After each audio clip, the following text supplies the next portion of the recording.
Halo, sebelumnya Assalamualaikum warahmatullahi wabarakatuh. Perkenalkan kami dari kelompok Sakanayoi dari kelas IF09M dan di sini kami akan mempresentasikan terkait tugas besar kami yang berjudul Implementasi Note MCU ESP 8266 untuk alat monitoring kolam ikan melalui aplikasi mobile dan chatbot Telegram.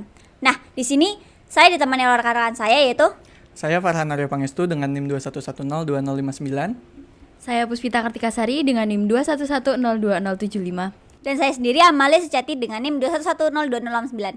Nah, untuk selanjutnya kami akan menjelaskan terkait gambaran alatnya dan juga codingan dan serta gambaran aplikasi dan chatbot Telegramnya. Terima kasih. Oke, selanjutnya yaitu ada penjelasan terkait kode program untuk Node MCU-nya. Nah, di sini kita menggunakan Arduino IDE sebagai penulisan kode programnya. Oke, untuk yang pertama kita memakai banyak sekali library yang kita butuhkan. Itu yang pertama ada Dynasts Temperature, one wire ini untuk temperatur, kemudian wire ada fluid ini untuk OLED-nya.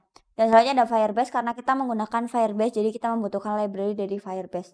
Terus kemudian ada library ESP, WiFi karena kita juga akan mengkoneksikan alat ini dengan WiFi gitu. Terus di sini ada servo untuk motor servo dan chatbot untuk chatbotnya karena dari codingan ini nanti akan diteruskan ke chatbot Telegram sehingga kita membutuhkan library Telegram gitu. Nah, selanjutnya di sini ada kita mendefinisikan terkait alamat serta pin-pin yang akan digunakan di alatnya. Jadi yang pertama ada OLED ADDR ini untuk alamat OLED-nya 0x3C. Nah, selanjutnya ada OLED SDA dan SCL ini menggunakan pin digital 3 dan 4. Kemudian ada buzzer pin, nanti dia akan masuk ke dalam pin digital 6 dan one wire boost di digital 5 dan servo pin di digital 7.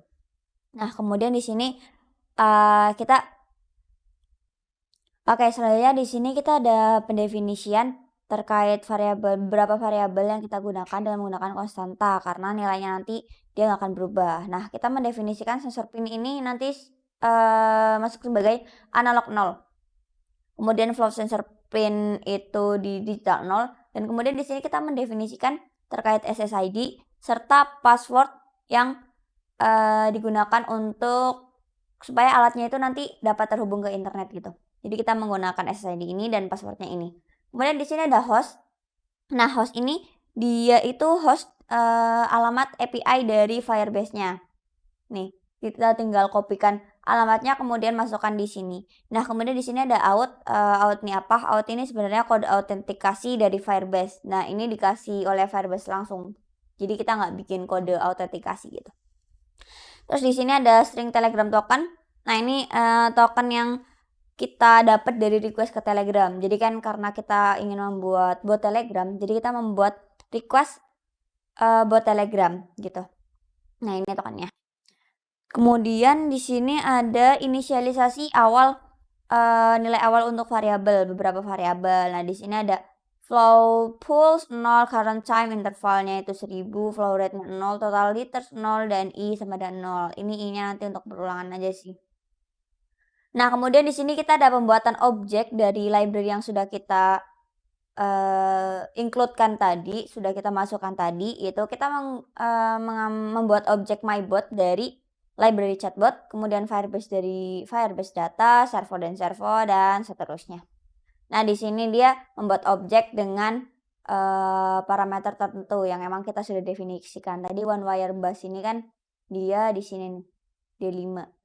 Berarti dia parameternya nanti merujuk ke pin digital 5 kayak gitu. Nah, ini untuk seterusnya sama aja.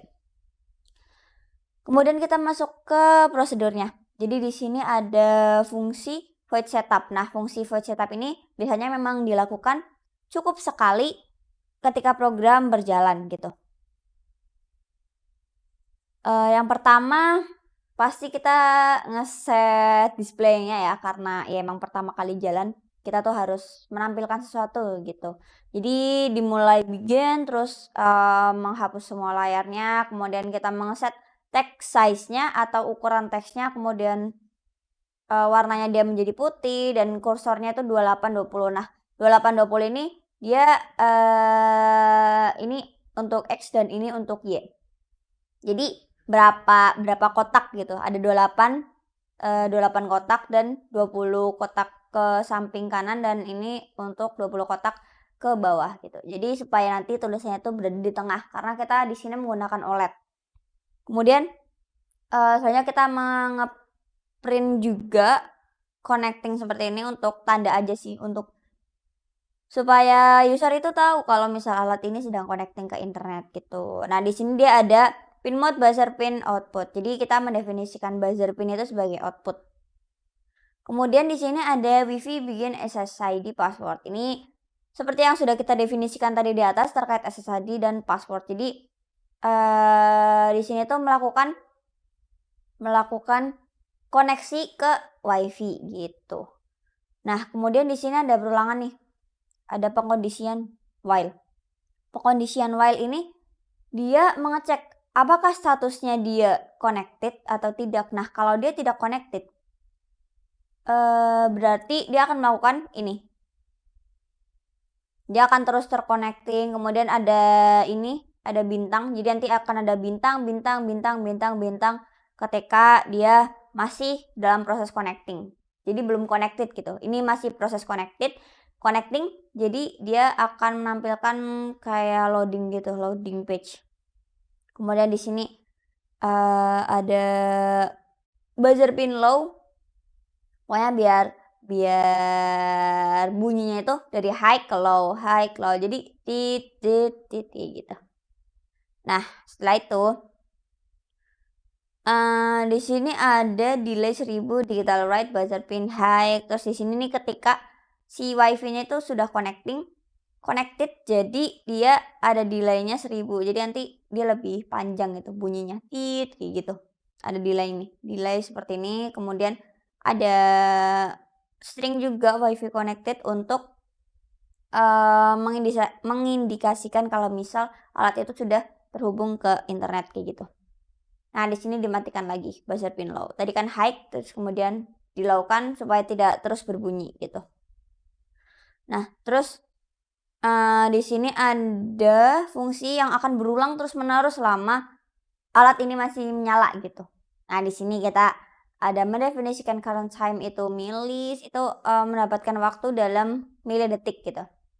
Kemudian ini untuk membaca sensor airnya atau pulse-nya, dan di sini menghitung laju airnya. Jadi 7,5 ini dia tiap liter air itu ada 7,5 pulse gitu gampangannya. Terus dikali 60 itu karena nanti akan diubah ke menit. Karena ini kan satuannya masih detik ya gitu.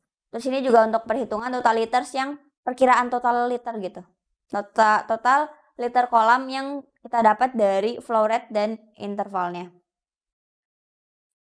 Oke, lanjut ke selanjutnya, kita ada pendefinisian tentang variabel. Nah, di sini float temperature ini ya untuk variabel biasa ya. Kita membuat variabel temperatur dengan tipe data float.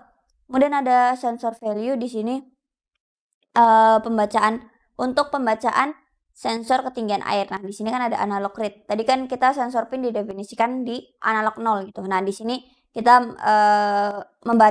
membaca sensor airnya gitu. Nah, di sini kemudian ada hash water sensor value lebih dari 270.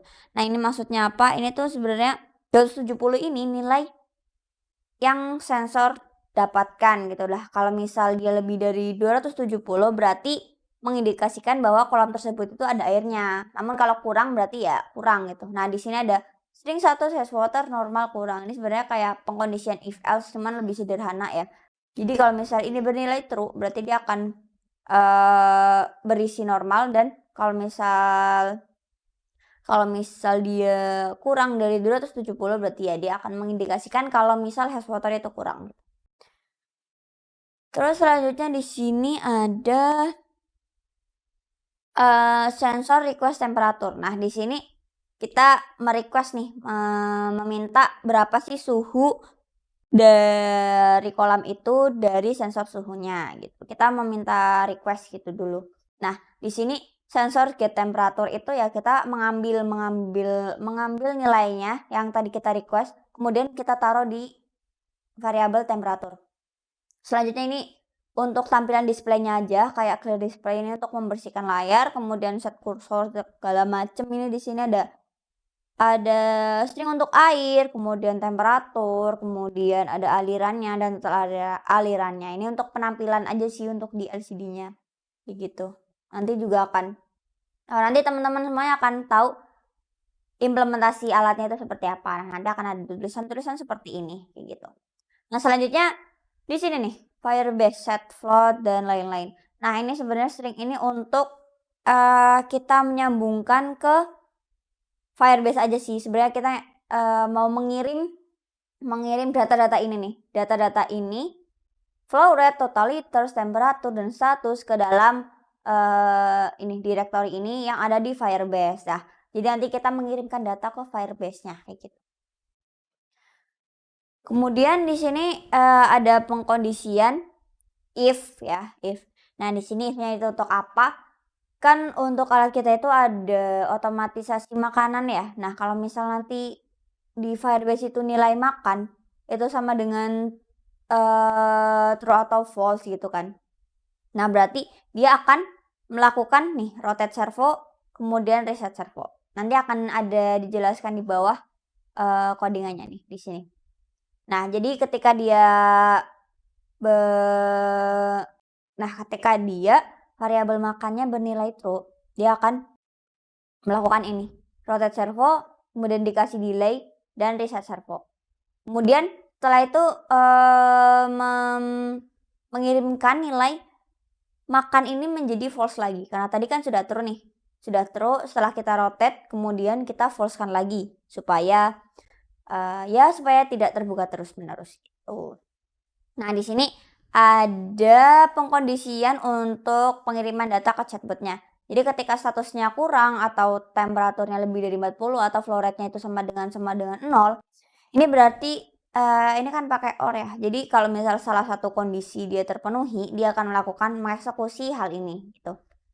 Jadi yang pertama ketika dia kurang nih atau temperaturnya lebih dari 40, misal 42 deh.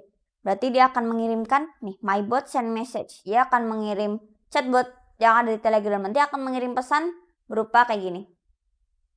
Suhunya itu berapa?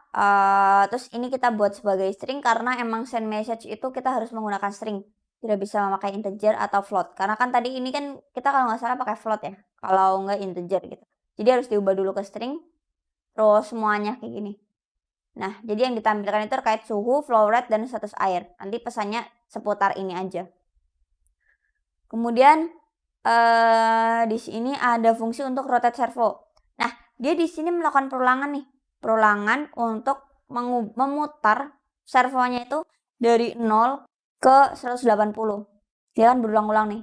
Pos plus sama dengan 1. Jadi tambah 1, 1, 1, 1, 1 gitu. Jadi 0, 1, 2, 3, 4, 5, 6, 7, 8, 9, 10. Seperti itu. Dengan delaynya 15 milisecond. Ini kan waktu yang sangat singkat ya. Jadi penambahan dari 1 sampai 180 itu tidak selama itu gitu. Nah, di sini ada reset servo, ini kebalikan dari rotate servo ya. Kalau tadi kan dari 0 ke 180. Nah, kalau ini dari 180 ke 0 kayak gitu. Ini delaynya juga sama 15. Nah, kode-kode ini nanti dia akan diupload dan dimasukkan ke dalam si microcontroller yang sudah kita buat. Terima kasih. Halo semuanya, kali ini saya akan menjelaskan bagaimana aplikasi Sakanayo ini bekerja.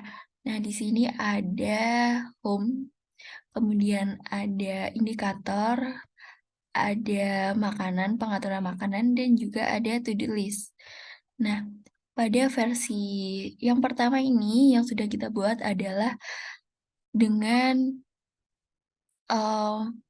pemantauan keadaan kolam secara real time, di mana aplikasi ini mengambil data dari API yang sudah berisikan data-data dari IoT yang kita buat sebelumnya. Yang pertama nanti yang kita bisa pantau adalah tinggi air, suhu air, dan aliran air. Di sini yang pertama adalah mengambil data dari API-nya dulu, yaitu dengan mendeklarasikan base string URL-nya, URL yang akan kita ambil datanya. Kemudian membuat sensor model. Nah, sensor model ini digunakan untuk menyimpan data yang kita dapat dari API-nya, yaitu ada sensor tinggi, sensor suhu, sensor flow, makan, dan sensor flow total. Kemudian server ini adalah package HTTP yang digunakan untuk request tab dari get, post, update, dan delete. Kemudian di sini selanjutnya membuat repository. Nah, repository untuk mengambil data berarti kita membuat future get sensor, di mana future ini mereturn res.body, jadi body dari base URL yang akan kita ambil, yaitu API dari data tadi. Kemudian untuk pengambilan nampilnya di home aplikasi, berarti di sini yang pertama perlu memanggil sensor repo dulu yang disimpan pada variabel sensor repo, kemudian sensor model yang ditaruh pada variabel sensor data. Kemudian ada stream controller, kemudian init state. Kemudian di sini ada void dispose, digunakan untuk apabila sudah selesai, berarti datanya nanti akan ke reset menjadi 0 lagi di setiap saat nanti. Kalau udah selesai berarti diperbarui gitu. Kemudian di sini ada start fetching data, ini untuk mengambil data setiap 1 detik, berarti nanti akan diperbarui agar real time. Kemudian setelah kita ambil, di sini ada pada widget indikator di tinggi air. Nah, di sini tinggi air di sini mengambil data dari sensor data sensor tinggi. Berarti API yang berisi sensor tinggi digunakan di sini. Kemudian untuk sensor suhu juga sama, suhu air, berarti sensor data suhu, sensor suhu, ini derajatnya. Kemudian aliran air sama, berarti mengambil sensor data sensor flow. Nah, seperti itu. Kemudian ini detailnya, ini juga sama, suhu air, aliran air, dan tinggi air. Ini berarti ada di indikator screen. Di sini juga sama seperti pada home, berarti memanggil sensor data sensor tinggi, kemudian sensor suhu, dan juga sensor flow-nya, seperti itu.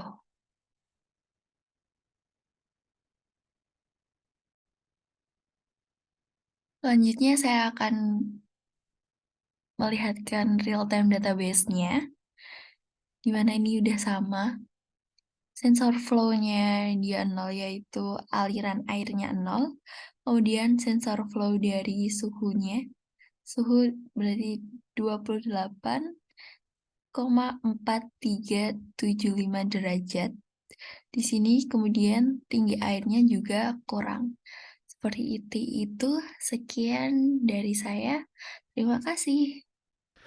Di sini kami akan menjelaskan alat-alat yang kami gunakan. Yang pertama ada microcontrollernya itu tersendiri.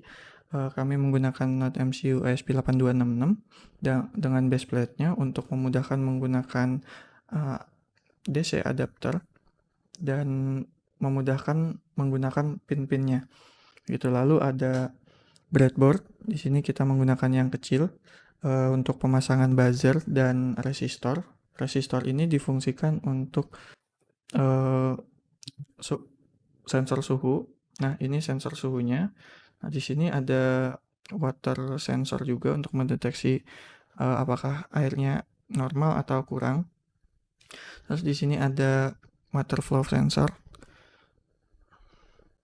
Lalu di sini ada servo. Nah, servo ini digunakan untuk membuka tutup dari pakan ikannya. Nah, lalu ada adapternya, dan untuk tampilan kita menggunakan OLED. Nah, di sini OLED-nya. Begitu. Nah, untuk pinnya sendiri di sini kita menggunakan pin 7 untuk servo, lalu ada pin 6 buat buzzernya, lalu ada pin 5 untuk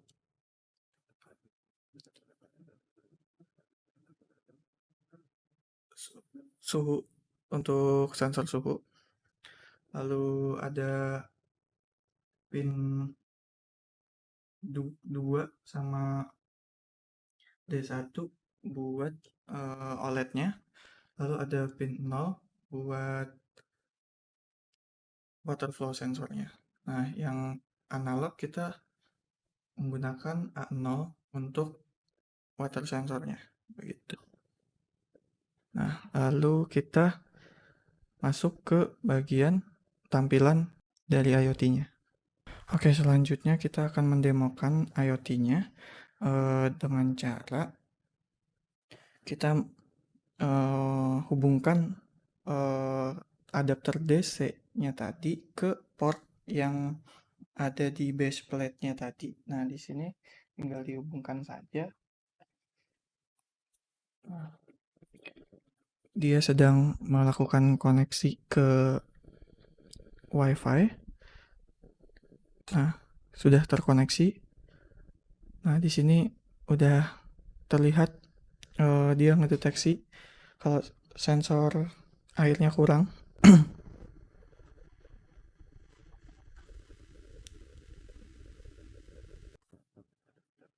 Nah, sensor airnya jadi normal. Di sini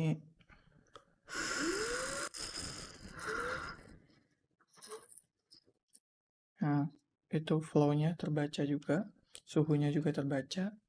Nah, di botnya juga terkirim, begitu.